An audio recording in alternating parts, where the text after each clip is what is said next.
मन करेला प्यार करे के हो बड़ा मन करेला प्यार करे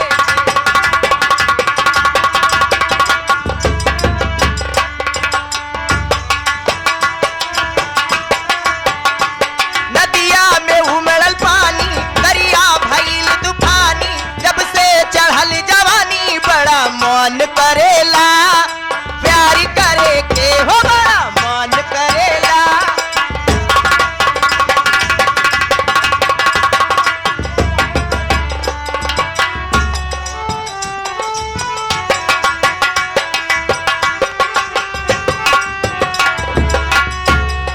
केहू दीदार यार मिल जाइते दिल के बगिया में फूल खिल जाइते केहू दीदार यार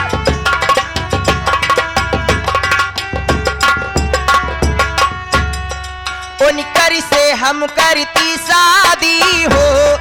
पूरा होइत मन की मुरादी हो हो हो हो हो हो हो हो हो हो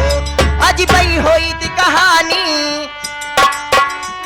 हो जईती हम दीवानी का लखा कहा हाय राम देखा चबुरी दाब के कैसे मूड़ी हिलाए हैं बोलावा जी नइखे उमर नदानी झलके लगल जवानी जब से चढ़ल जवानी बड़ा मन करेला प्यार करे के हो बड़ा मन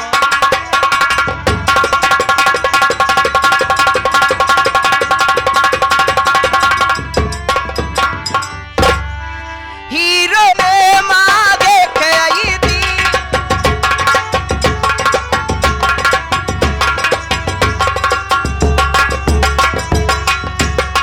हीरो हुंडा पे हम घूम आई थी